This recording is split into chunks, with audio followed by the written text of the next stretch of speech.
Thank you very much. That was Con Alma with Feeling by Dizzy Gillespie. We'd like to continue on with another composition entitled Burke's Works. And that's what we're going to talk about today, Burke's work.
All right, thank you very much. I've been listening to the sounds of Muneer Nasser on trumpet. Yeah. And applause. And Benito Gonzalez on piano. Grammy-nominated, amazing pianist. We're so glad to have you here today, accompanying Muneer, who masterminded this event. We're so grateful to him for thinking of it. My name's Will Glass from the Jazz Foundation of America. We have this Thursday afternoon live stream series we've done for over 2 years now.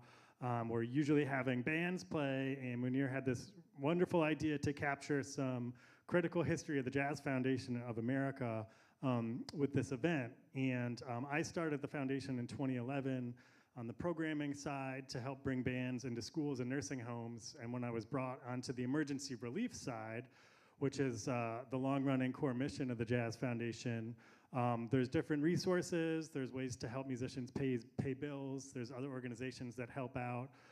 But in the really daunting medical episodes, when there'd be a musician with no insurance, and you might think, my dear, what are we gonna do? There's this incredible resource, which is the Englewood Hospital and Medical Center. And we have the person who had headed up that program and was there with us since the beginning, and a great hero to the Jazz Foundation. We have Dr. Frank Forte here in conversation with Muneer Nasser. So we're so grateful to have you here in the museum with us, and anyone joining us online, and to have this captured for our archives. So at that, I'll turn it over to Muneer and Dr. Forte, and thank you so much for being here. Thanks. Thank you. Thanks very much. Good afternoon, ladies and gentlemen. It's a pleasure to be here. Actually, as we speak, right there at Jazz in Lincoln Center, John Faddis is actually doing a panel discussion on Dizzy Gillespie. And let us remember that he passed away on January 6, 1993. So we're about 3 or 4 days over that time, 3 days over that period. And so I was searching the internet, and I didn't see a lot about this issue, medical care for musicians. And I know that Dr. Forte was very instrumental in implementing that program at the Englewood Medical Center. And so I did a lecture at the library, Englewood Library, and I ran into Dr. Forte and his wife in the library, in the lobby, and he started talking about some of the experiences he had putting together the program. And I said, man, we have to interview this man. You know, he's 87 years old, and it's time to get his story. I saw little sound bites and advertisements that he engaged in over the years, but I think it's time to get his story, you know. He is what's known as a jazz angel. They say that Dr. Forte never turned away a patient in his whole career. So we're going to start by just learning about him, learning about his early development. So my first question would be, what is your background as far as your parents and where you were born and all those good early particulars that we need to know? Well, I was born in New York at Columbus Hospital, downtown. My father was a general practitioner, and my mother was an angel in many ways, because it's a hard life of being a general practitioner. A lot of stress on Mom, but Mom was calm, and she taught me that. And we also learned no, and yes, and why. And that was what this was all about, as far as I'm concerned. That was an important thing. We loved one another. We had a big Italian family, 5 fishes. You know, all that stuff has been on television for the last month until you can't stand it anymore. But that's, you know, we were like that. After graduating Catholic grammar school, where the nuns beat into me sometimes, not all the time, because I learned from pain very fast. And I learned a lot of stuff there. Enough to get me into LaSalle Military Academy. That was like having 73 brothers. And that was fun. And we learned a lot. And we learned about space. And how much space is yours and how much is his. And sometimes it's longer, sometimes it's smaller. Those kind of things. And caring about somebody else. We knew if someone in our group was sick. We knew about it before anybody, the brothers or anybody else would tell him, I think this guy's sick. Don't get upset. Bring him to the doctor. Well, after that, we went to Manhattan College, also run by the brothers at that time. And I went into pre-med. I still played a lot of music then. I had started at 11 and with a ukulele and then a guitar, and I was still playing music. We had a group. We did plenty of campus gigs and things like that, a couple of clubs and stuff. It was nice because I had some money to pay off some bills and enjoy it as well. So then, what inspired you to get into playing the guitar and music? Is there musical background in your family? Yes, there was no music background in my family. My father wanted to sing, which he didn't do, and I didn't do it worse. But I played the guitar and we played. And then after that, I got bored with a teacher that was a violinist, but she did teach me to read music and to be able to, see what I was reading and translate it into sound. After that, I was in a record store and I asked the owner, you got any jazz guitar here? And he brought out Django Reinhardt, which I'm sure everybody knows. If you don't know, take another 2 hours to stay here and I'll tell you his whole life story. And Johnny Smith, who was, at that time, there was nobody that didn't like Johnny Smith. Everybody wanted to hear him. He played at the original Birdland, but my father had to bring me because I was too young to go. And I had a teacher who was also his student and was a local Manhattan musician. Gigs, record room, record dates, and he taught a lot, and he was a good teacher. Bill Syker. He also had a beautiful wife that sang, and they're both dead now, but they were very, very influential on me. Now, you said when you were at LaSalle, you practiced every day, right? I did get a chance to practice every day at LaSalle. I got a chance to practice not so many days at Manhattan, and then in medical school and my residency, the guitar gathered dust. Just a few little things here and there that I had to spend a week practicing so we could do it, and that was that. Now, Albert Einstein Medical College, you graduated what year? That's right, Albert Einstein, 1964. So it was our 60th year out. I was in the 5th graduating class.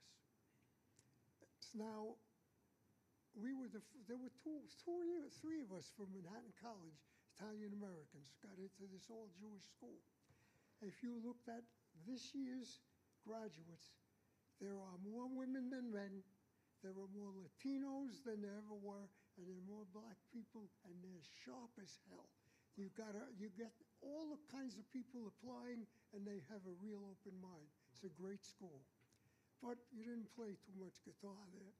And from there you went to? From there I went to Mount Sinai. So we had the Christian Brothers and the Jewish schools. I had the best of both worlds. So here we were. What did I want to do? I wanted to be a cardiologist. They had the most toys at that time than anybody. We're talking about 1964. And they were really nifty. You could learn more than you ever could before in the heart. And I think that except for the genes, the cardiologists hold it up now. So that's what I liked. The first night that they deemed we were able to go and see patients, I got a patient that had leukemia. She was a little kid, didn't know that she was sick. Mother and father were distraught. There wasn't much you could do at that time. And she had not been diagnosed for a long time because a lot of people don't think about these things. They're so uncommon. And that touched me. I saw a little kid die. I never saw a little kid die.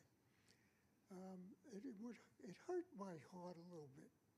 So we went on, had to pick a residency, and went to Mount Sinai and internal medicine.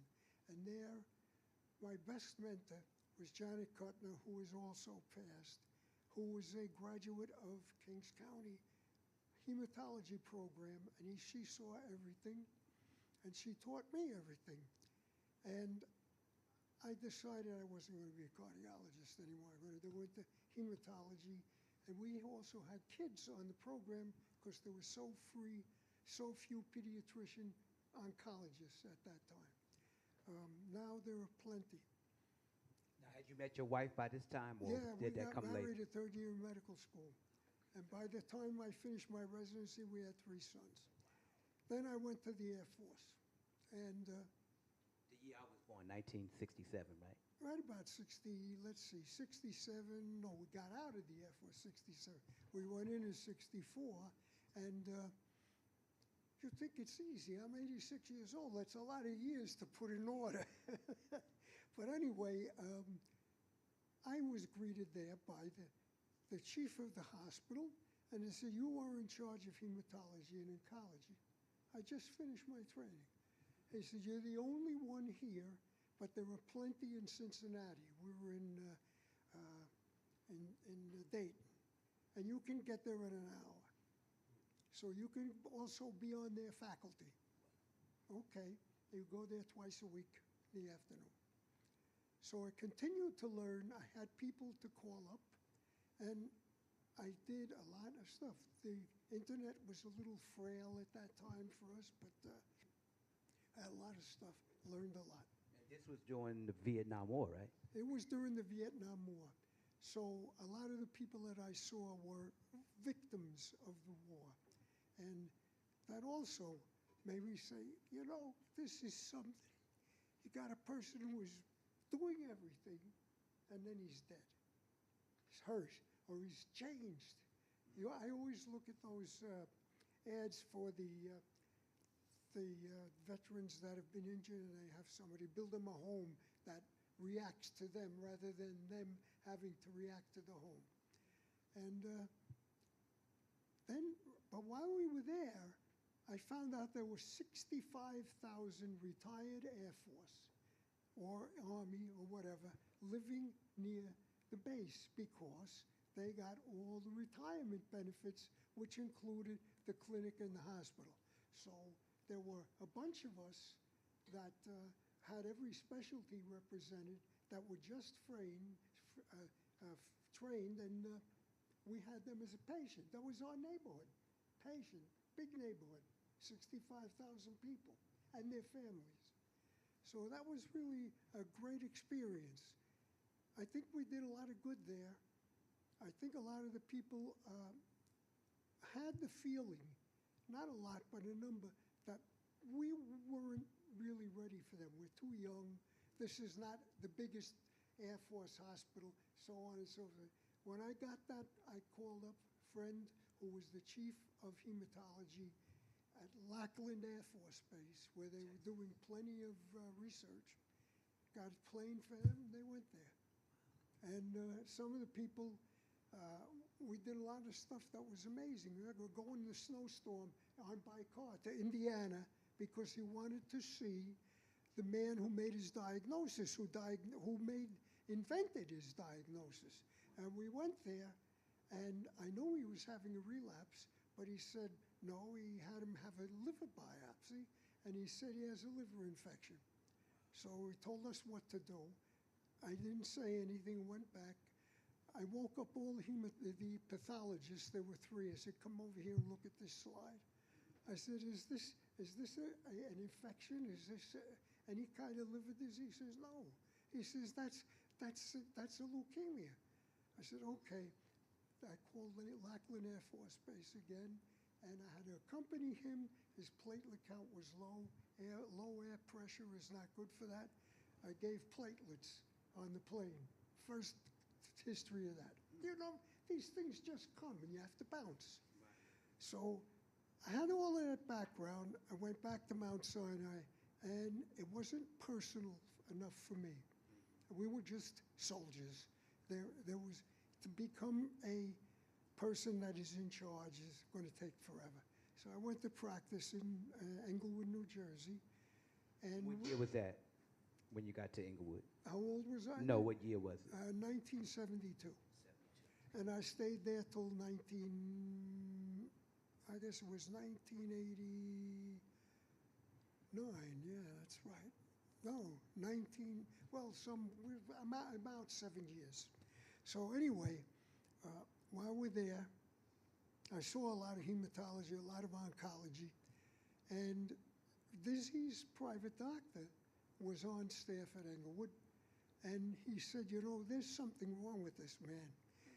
I don't know what it is. I think he's got cancer. I said, send him over today. Send him over today. Had no question about it. He had pancreatic cancer. It was inoperable and advanced. It looked like it was inoperable and advanced. Our chief of surgery, who was a renowned surgeon, again coming to Englewood and of not going to great big institutions, became the president of the Vascular Surgery Academy in the United States, and was responsible for umbilical vein grafts, and he knew his way around the abdomen. Now, guess who I spoke to from Switzerland that wanted to actually call in and share his reflections of Dizzy, because he was in the room when he died. Really? Jacques Newall. Yeah. Did you meet Jacques Newall from I did, Switzerland? yeah. A good friend. Unfortunately, I guess we didn't have time to coordinate having him call from Switzerland. Yeah, wow. So, Jacques, I know you're listening. I do apologize. I did the best I could. But he wanted to share his reflections on Dizzy Gillespie.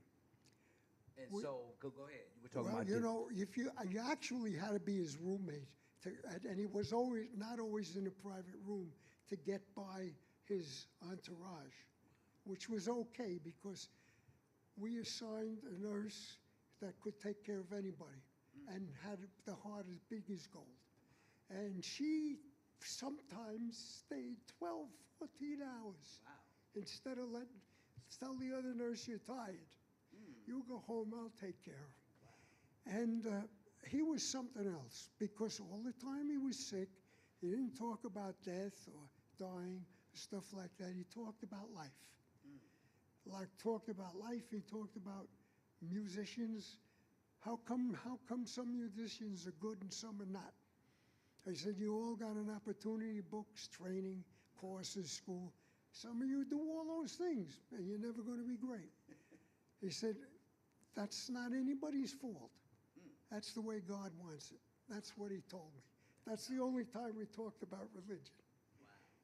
He had a couple of months, 3 or so, that he was out on the street again, greeting all of his friends in Englewood.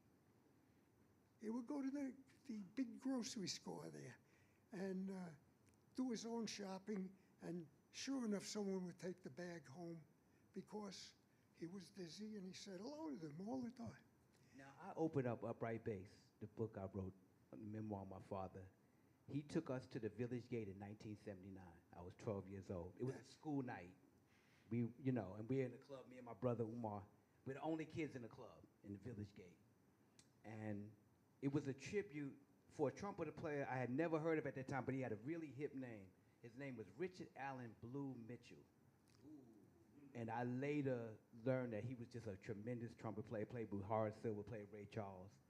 And I thought it was just a memorial tribute. Come to find out, Blue in the Night was a fundraiser to defray the cost of his burial and his medical care.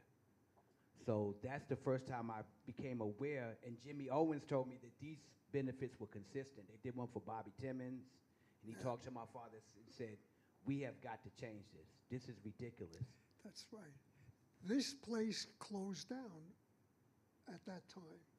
And at that time, your dad and Jimmy, Herb Stauffer, a big-time businessman who had a beautiful apartment, 2 stories, right? You could see the Empire State Building from his window. Good piano player. Not as good as you, but really good. I tell you, he spent so much of his own money doing this. And those 4 guys came to us after our administrators, who are always looking for benefiters to help them. And they asked Dizzy if he could do anything for Englewood Hospital. He said, I appreciate all your care. He said, I'm a middle-class guy. I don't have the kind of money that you have to raise to make a dent. But you can use my name on anything you want to do, for one condition. You have to take care of musicians that weren't as fortunate as I and didn't make it and can't afford their family, their food, and if they get sick, you have to help them. So they came out of the room and they told me what he said, and he said, you have to do this. I said, I have to do it. I said, okay, let me think about this for a minute. I said, first of all, if you make that promise, you're going to see the wheels on the computer turning for how much money you're spending. And so you got to be prepared for that. You got to be willing to do this. And we have to do it so that people know we're doing it and they'll want to give and so on. I said, I don't know anybody that can help us with that. But Dizzy must have known, because the next thing you know, I'm sitting with the 4 people who decided after this place closed that we should have something for the musicians, not just for the people that go to the museum. This reopened. They started in 1990. In 1993, when Dizzy died, it was the end of 93, December actually, if I'm not mistaken. Well, I saw January 6th, the official January death date. 6th, Yes, that's 93, right. 1993. Yeah, I wouldn't have put them together with January 6th. You know, I have to write all these things down, numbers and names. So, and I don't like to use names of people because they were sick or because they gave a lot of money. So you're not going to hear too much about that. I said, the first thing we have to do is make sure we can keep that promise. And that's up to you. And the second thing is that in addition to paying for it, we have to have the ability. So I'm going to find doctors that are going to help me. Now, I didn't have a hard time getting along with physicians, even with the surgeons, and that's something to say. I put one ad out for that, and I got 63 yeses and 1 no. Now, how unusual is that? That's a in pretty the good medical score, world? wouldn't you think? Well, I think many people are generous. There's a Bergen County Health Center that's all retired physicians help out, and there are a lot of stuff like that. But we were so successful. So the people came, they played, they were introduced to the people at the Jazz Foundation, and lo and behold, we're ready to get started. Could not get outpatient physical therapy. Nowadays, I might be able to get outpatient physical therapy, but we had inpatient, and sometimes we kept patients a little longer because you could, because it wasn't, nobody looked over your shoulder, but we couldn't get that. So I got some volunteers that were physical therapists, but it wasn't enough. We didn't pay for drugs, but somebody did somehow or another from the Jazz Foundation program. Everybody's family that was in distress because the breadwinner, who wasn't winning much bread anyway, was in the hospital, and they had no money, so they got help. Had social worker, they had people that help with your depression and bad feeling when you feel like you're at the end of a rope. And also, we didn't use this word then, but those people that had nutritional insufficiency, or food disparity, they were hungry because they didn't have any food. Now, some of us, not too long back in our history of when they came to this country, great-grandfather and so on, remember that they told those stories about him even when I was a little kid. So I knew a little bit about it, but I didn't know how we were going to do it. I didn't have to know. The Jazz Foundation knew. We got everything that I wanted them to have. I was worried about one thing. I don't want somebody that's playing piano for 3 years, wants someone to pay for his music lessons because he's a virtuoso. And I didn't want somebody that was really not a musician. When we had people that were giants that were in trouble, that this guy could get a job at King's instead of looking for charity. And we did that. I had a tremendous outpouring of New York guitar players that because I was so interested in that, gone to see them and ask questions and drive them crazy with that. That used to help me, and then they would find out, and then we knew more and more musicians. Benny Golson, I don't think there was a musician he didn't know. He ran the jam session every Monday at the Union Hall when I started with them. We had an intervention in the Union Hall in the corner. That man is 22 years sober. One intervention. Never dropped off the wagon because the interveners were respectful of him. So I said, that's another thing that has to be. We want the patients to be respectful of us always, and we want the doctors, the nurses, and everybody else to not be disrespectful. Don't do that. These people are depending on us. I said, and you're going to see all kinds of people now. You're not going to believe it. And some of the people that you're going to see, their grandmother gave them all their medical care since they were born, and they're 85 years old. And they're still playing, but they can't keep up enough to make a living anymore.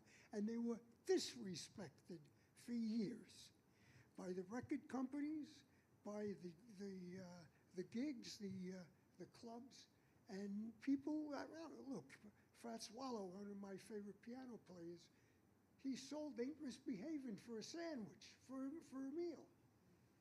You know, that's a sin. And that is not what we do. So everybody knows that. Everybody has been taught that. All your religions tell you that. You take care of people because they need help, because that's what you're supposed to do. Why? Because that's what God wants. I quote this all the time. And you mentioned the healing, about the healing force of music in Yes. and of itself. Well, Can you speak now, about that a little bit? There's a book written by my successor, Jamil, not Jamil, I got his name here because I knew I would do this. He's a GYN oncologist. He brought the talent of robot surgery to gynecology at Englewood Hospital. He's a drummer. And there are 4 other GYN oncologists spread over the country that have, they call themselves NED. Why they call themselves NED? Because that's like a flag that you raise when you say that the patient has no disease after a certain amount of time, no evidence of disease. And they play and donate their money all the time to cancer. He wrote a book, Nimesh Nagasef, right, thank you. He wrote a book about music and medicine and what it does for people. He took music courses plenty in college. He's an excellent drummer. The other people are good players, really good, and they have, it's together. And I'm so happy when they call me up, you know, are you going to be happy that you got Nimesh going to take over? I said, well, you couldn't have picked a better person. And I think you're going to be happy and you're going to take some new steps. Now we have music in Englewood Hospital once or twice a week in the lobby. Nobody has got that. They have some guy playing the piano in other places. And now we have it in the infusion center. What is the infusion center? That's the gateway to hell for some people. It's a frightening place because you're getting cancer medicine. And you're waiting for the doctor to come while you're getting treated to see if it's working. And it's taking them an hour and a half, 2 hours to get down there because he doesn't have that on his schedule. I changed that before we even were doing this. And he got the idea from our stuff in the lobby to do in that horrible situation to calm people down and make them happy. I have terrible arthritis in my shoulders. When I pick up the guitar, it goes away a little bit. After a while, it comes back because I'm moving my shoulders a lot. It doesn't happen when I'm writing, that I'm writing and say, oh, good, I'm writing a letter. I can't finish it. I have to put it on the computer. We're going to work on that with more doctor appointments soon. But that's true. Music does help. If you read his book, you'll see it. You got to call Englewood Hospital, and they'll get you in touch with the title. I just noticed that this program doesn't really get a lot of attention. I see conferences, you know, there's one in Atlanta right now, the Gen Conference. There's a conference, Jazz Congress is just going on the last 2 days at Jazz at Lincoln Center. I would like to see this subject matter present on a lot of the panel discussions. Because if you're talking about gender discrimination, if you can't play and you're not healthy, nobody can discriminate against you. You have to be healthy and be able to play.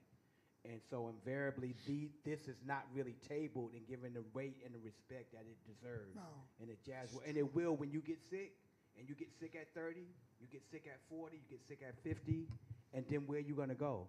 Dave Valentine, I was here listening to WRVR in the 70s. And I remember a time you couldn't listen to the radio for an hour without hearing Dave Valentine. He got sick and he became a nobody. Nobody knew him, and he had to turn to the Jazz Foundation for help. And this is very important, you know, what we're discussing here today, and it needs to be a consistent part of any discussion on jazz, period. I just wanted to add that. Now, you learned all that stuff from your father. I know that. Can you talk about Jamil Nasser? Now that we brought him up, can we talk about his role in that somewhat? Okay, he was the bones of starting this up. Jimmy Owen was there. I always used to call him the voice of reason because you had to tell the truth. He had a notebook. He had everything down. And if you said you were going to do it, you were going to do it. We also had the wisdom of Billy Taylor, who was a very wise man, not in addition to being such a scholar. Another lady whose name I'm not going to mention because she gave $1 million. The first time she gave anything was $1 million. She still gave. Well, we have people now that give $1 million in one day. Not so many, but enough that it's really helpful. The first thing they did was raise money at Town Hall with a concert, and he also did 100 trumpets for Dizzy. All the trumpet players came to the park in Haworth, New Jersey, around a beautiful park, and on the football field or the sports field, and played. So they raised $100,000 in 1993 and 1990. That's a lot of money. That was a lot of money, and they did that. And there was no Obamacare. There wasn't any. Medicare was for 65 and over, and all the other stuff you took out of your pocket. And if you were in a good union, you didn't have to worry about health. If you were in the teachers' union, you still don't have to worry about it. But that's not bad. But jazz musicians were considered freelancers and part-time musicians. Yes, because you had to play a gig and it had to get checked off for you to have some benefit. I don't know if they're still doing that. 809? Yes. Yeah. Well, okay.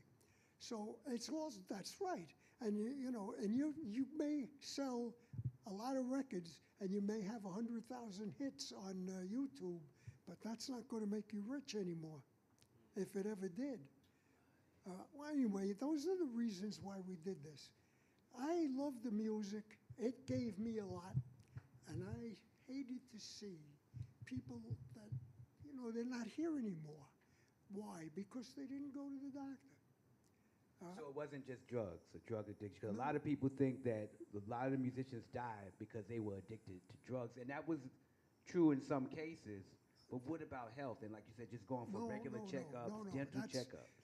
That's right. And so forth. There's an older fellow that your father said, you know, we have this thing, you've been doing this and that, you sound like you're sick. He said, what do you want me to do? He said, I want you to go to see these doctors. They see you, they charge you, and, you know, they'll take care of you. They have everything.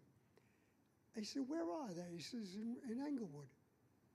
He says, you mean there's a white doctor in Englewood that can't wait for this old black man to come and see him?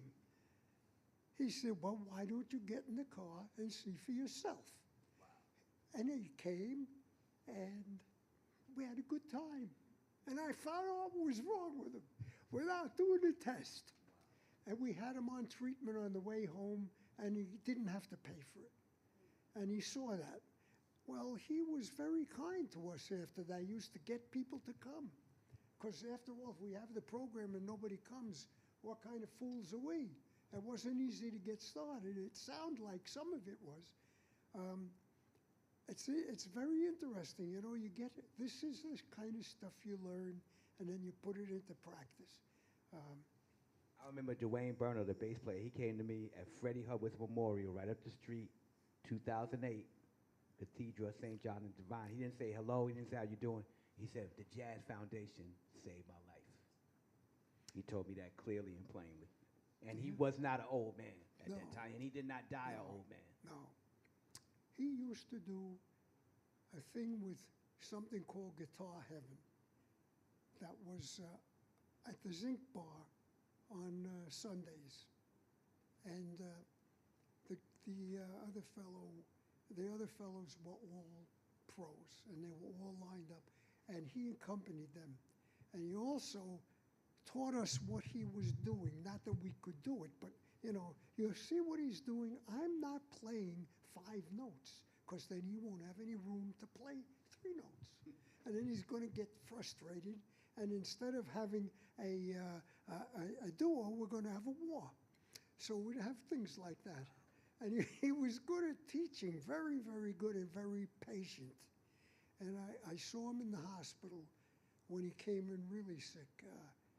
And he was under the care of an internist that was also a kidney specialist. And boy, that guy had done everything you could do. You would think that one of the Rockefellers was in that room. And he just couldn't respond. It was too bad. Probably he did not have attention because he didn't go to the doctor frequently enough. Once a year, you can stave off a lot of diseases that haven't really gotten going. But then, you know, we have to do things the way we used to do them. The patient has to have an exam. I don't think much of television medicine. To ask me a question, cry on my shoulder, tell me how bad he feels because of the medicine I prescribe, that's one thing. But to actually decide what to do with that illness in that person in 2 dimensions, in black and white or whatever, that's not, I don't like that. So we are doing that because of things like hospice, don't worry about that. Things like hospice and, not hospice, things like COVID, that became very popular, and it's not what I learned. And also, we didn't use the computer. You ever go to that doctor, you don't know what he looks like, even after you're finished? Because he looked at the computer, very big screen. So he sure was able to see what he's writing. The format that we've been led into by companies that build these programs is not the way doctors were taught when I was in school. And Sir William Osler, who started all of this, how you put something together. He was a Canadian, but he wound up in one of the big hospitals in Maryland. He was a giant. He was the father of internal medicine in this country. He would go crazy if he saw what you're doing.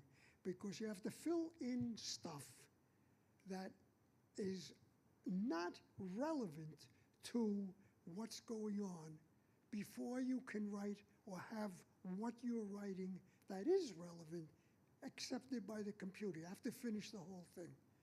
So if you don't know that the patient came, the great-grandmother came from Italy, he fills it, you didn't fill it in, okay, it's not there, you don't get the thing, you gotta go back and do it. There was one that I had to use when I was teaching in a government-supported clinic in Englewood, where to write an insulin prescription, you had to put the container. You know, what kind of container? You're talking about something that comes in a bottle that you can stick a needle in over a number of times and inject somewhere. And there was no way to explain it because it was all check marks. And then the price of insulin went up like crazy during that time. And we wound up becoming experts at diet control and a few of these old drugs, which are not as easy to use. So, you know, these things are changing. They're going to wind up being better. They're going to wind up not being so expensive. It's amazing what you can see. There's an experimental drug that was approved for a very rare heart condition, and it worked. It's working pretty well, but it's slow. Somebody else changed it around, and it's not the same drug, and it has no side effects, and it works faster. And I'm on that. I'm on the study, because everybody said, there's no treatment for this.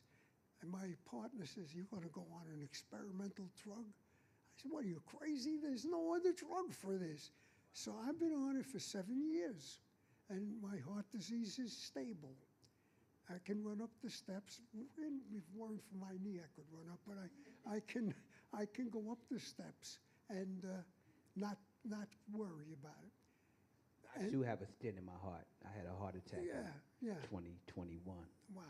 So you have to pay attention. Yeah, and you got to go and get checked. Yes. Whatever they tell you to do. Like we talk about age and thinking that's an old man thing, and I don't have to worry about it. I was 54, just got up to run some errands, and next thing you know, I was in ICU for 2 days.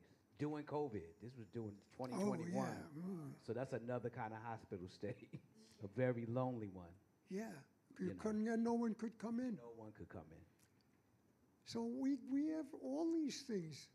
I teach what I learned. I don't just talk about the latest developments.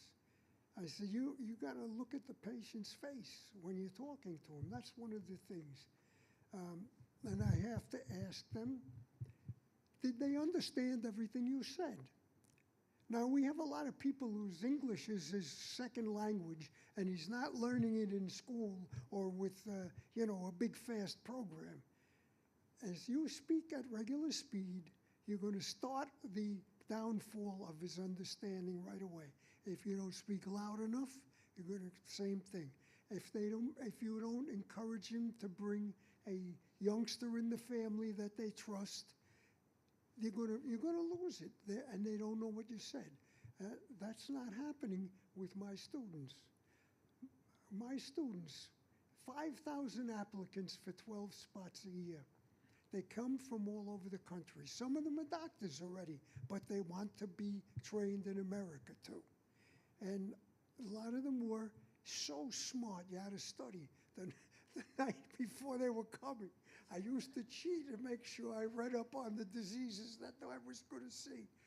But I found that the things that happened, they were not comfortable in being an American doctor, because they weren't. And of course, they were, a lot of those guys were very good and much nicer than some of the people who think who the hell they are because they had a residency at Mount Sinai or a New York hospital or went to an Ivy League school. And that's wrong, because these guys are valuable. there's a lot of people that they were trained in places that were doing research because there was no other money to get to train doctors except research grants. So they were partaking in that. You got to know all that stuff, and then you're going to be nicer to them. And you know, people, we enjoy the music and we enjoy the performances, but when these guys leave the bandstand, what happens to them in terms of their health? Some can't pay their bills, and this is not really publicized. And as we know, these performers have egos. You got to have some kind of ego to get up and perform in front of people, but then it becomes a disadvantage when it's going to prevent you from getting medical care and going to the doctor. It's an advantage on the bandstand, but it's a disadvantage off the bandstand, because some of these musicians, you couldn't believe that, as Dr. Forte said, that they were going to get free medical care. And so this has been a very important program, and it's just, to me, I don't know if you agree with me or not, it seems as it be underreported. If you Google this program, stuff comes up from years ago, but I don't see consistent reporting about the jazz, medical fund, emergency fund, and the free medical pro bono medical care. Yeah. And I'm just wondering, why, it doesn't seem to be embraced by a lot of the jazz journalists and writers. I'll give you one example. Gerald Horne just wrote a book called Jazz and Justice. So I asked Jimmy Owens, did he call you? Why did I ask Jimmy Owens that? Because Jimmy Owens is leading a movement called Jazz and Justice. It's not a historical phenomenon. It's going on right now because a lot of the club owners are not playing into the pension fund as they promised to do years ago.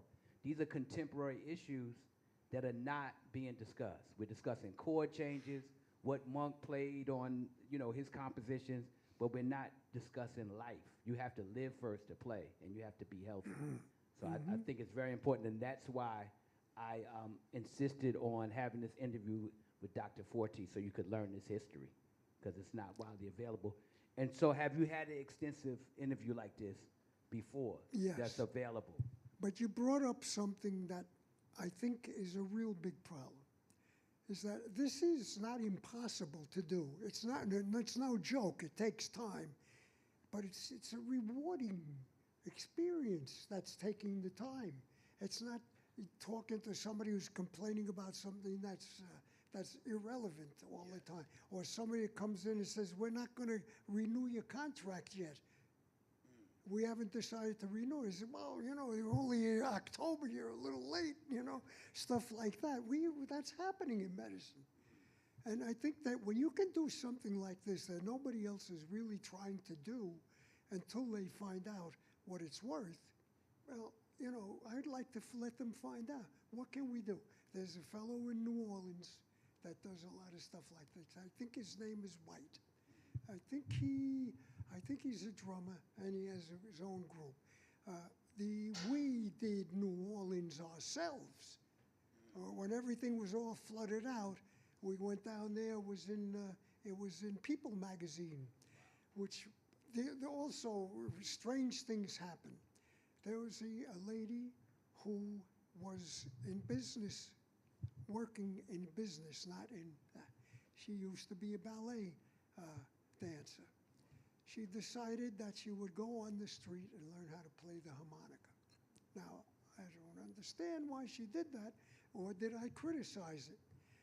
But then she came to an interview and she became the only employee at the time of the Jazz Foundation. And the New York Times called her, after she showed what she can do over the years, the Angel of Harlem.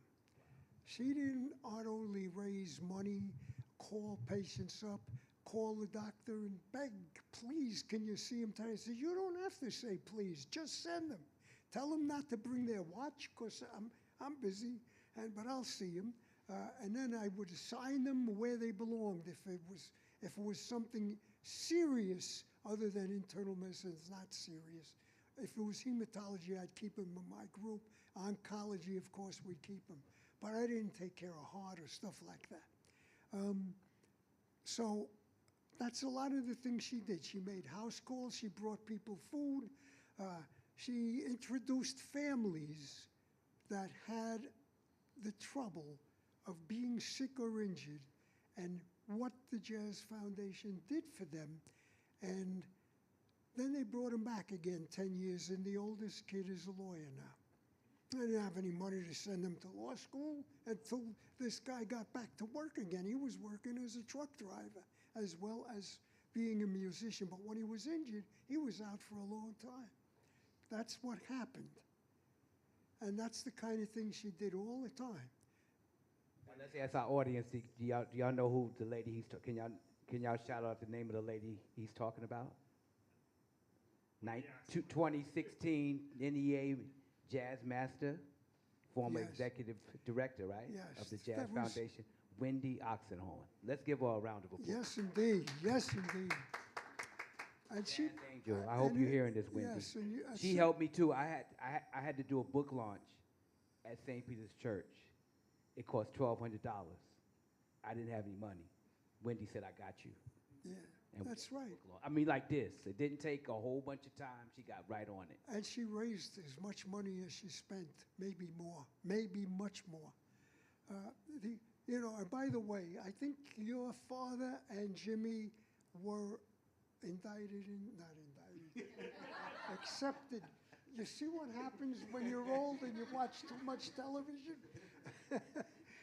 They were accepted into NEA at the same time, if I'm not mistaken. Your dad and Jimmy.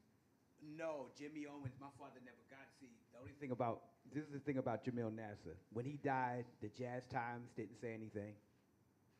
The downbeat, his passing was almost totally overlooked by the major, Yeah, media establishment. Yeah. And now we're not talking about playing now. This is a service legacy. He didn't have to do any of this. He could have just played bass and mind his own business. But him and Jimmy O and Vishnu Wood, they took it upon themselves to try to render service to their fellow musicians. And so that's very important because there's some people out there that wouldn't do that, And so that has to be noted. So what were you going to say? You were going to say something else. Sorry. yeah. I was going to say that this lady made him a telephone. She must have called him up 3 times a day, and he did a lot of stuff that he could do to help people to be okay with taking the jump. Let's go there. They'll help you. No, it's not going to be secondhand treatment, even though you're not paying. It's going to be the top. We got 63 doctors who volunteered to do this, and all of them are good. So, that kind of stuff. I never had a problem with anybody that he sent.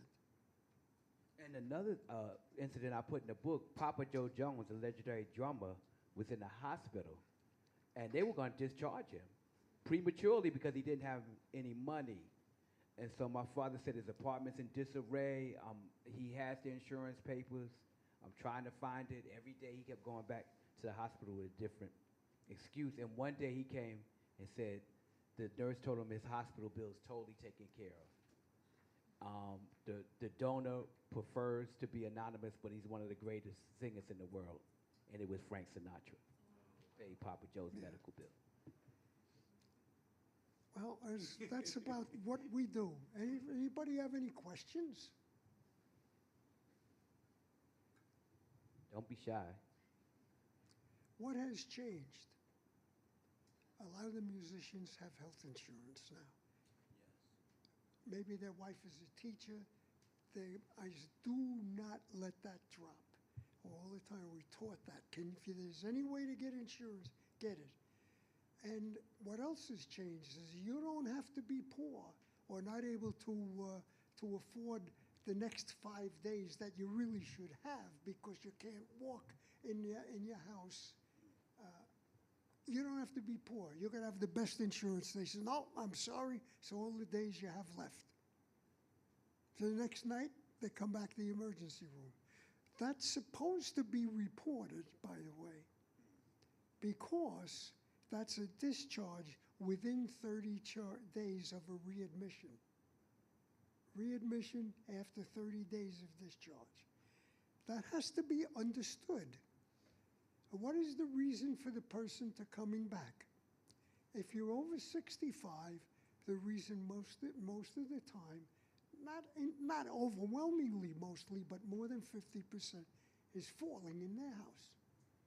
So if you're going to send them home, they better have some home care. So they come in there and say, look, put a railing on this door. I go in the bathroom, he's not going to be able to get off the toilet bowl without. And then you have, this man has weakness in his hands. His one hand is weaker than the other. You have to have both sides of the stairwell. I mean, I could do this now. I heard it so many times. And they're afraid. They don't want to do that either. The patient doesn't want, oh, I don't need that. Why do I need that? I said, you need it because if you fall at your age, you got an 80% chance of breaking your hip. Okay, but I try not to get too abrasive by saying these things. So, I have to say, look, I feel the same way most of the time. I have to force myself into being a man who's thinking correctly. And we have a relative that's been in 2 hospitals recently. One hospitalization, she fell, cracked upper vertebrae in the cervical spine, has a big thing on it. Because she's drugged for pain, she takes the neck brace off and throws it on the floor. She fell out of bed a second time. They sent her to a rehab center where they should be in touch with this thing, fell out of bed, and then a second time again. I said, well, how many chances do you get before you say, well, we can't kill her?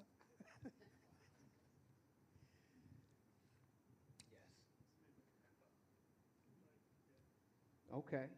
So we want to thank Dr. Forte for coming and sharing his wisdom, his life, his information about this very, very important subject matter. Now we'd like to close with a musical selection, Day in the Life of the Fool. It's something that Dizzy Gillespie introduced Latin music as well as Brazilian music. He was instrumental in that. And so we're going to play one of those compositions. And he recorded this as well. And while Muneer grabs his horn, I just want to say, I mentioned earlier that I started to help out with the social work department at the Jazz Foundation early in my time there, and I was young and just starting, and it was only one other social worker. And the first person who called for help, whose name I recognized, was a very famous musician, and I was really struck that he couldn't pay his bills, that his trips to Europe were really dwindling returns, and he was struggling financially, and then he was having medical issues as well, and we sent him to Englewood, and he was diagnosed with chronic issues as well as immediate ones, and Dr. Forte was always right there prescribing insulin. He helped us get free insulin for this patient, and he was always there for me to call, being green at this, and also just worried for this musician. All the way into COVID when things got really challenging. And so Dr. Forte had my back for that call and for so many other musicians. And I know that experience was replicated hundreds of times over the years. So I just want to thank Dr. Forte for having everyone's back so much over the years. And yeah. And also it's amazing to hear him talk about the Jazz Foundation starting as, this idea. It's him providing care and a couple other doctors and Herb Storfer, in his apartment with his piano and his checkbook. And now the Jazz Foundation is a national organization. We have a full-time staff of 11, one of whom lives in New Orleans full-time, helping musicians down there. We help with 7,000 cases a year, and we're just honored to be able to help the musicians. And it's really this blueprint that was set up by Dr. Forte and Jamil Nasser. So my thanks to you guys for this event, and thanks again to Muneer Nasser and Benito Gonzalez. And once again, which tune is it? A Day in the Life of the Fool. A Day in the Life of the Fool.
Benito Gonzalez. Benito Gonzalez. Thank you for coming out, ladies and gentlemen. Let's hear it for Dr. Forte, the jazz angel, Dr. Forte. I would add, responsible for $10 million in pro bono medical care to over 2,000 musicians during his tenure. And one more time for Muneer Nasser. Thank you so much, Muneer. Once again, this is a co-presentation of the Jazz Foundation of America and the National Jazz Museum in Harlem. We'll be back with our concert series here on Thursdays next week, 2 o'clock. Please join us then. And now we have an announcement from Elijah from the museum. Thank you again, everybody, for coming out for this wonderful performance. And thank you again, Muneer Nasser and Dr. Frank Forte. Just a quick announcement. Later tonight, we do have a live event. It is free and open to the public. It is starting at 7:30, and it is featuring Eugenie Jones, a wonderful vocalist from the West Coast. So if you feel free, you're more than welcome to come back later tonight for our performance later at 7:30. It'll be free. You can sign up at the front desk. When you come in, we open doors around 7 o'clock or 6:45, alrighty? But thank you again for coming out, and we hope to see you later.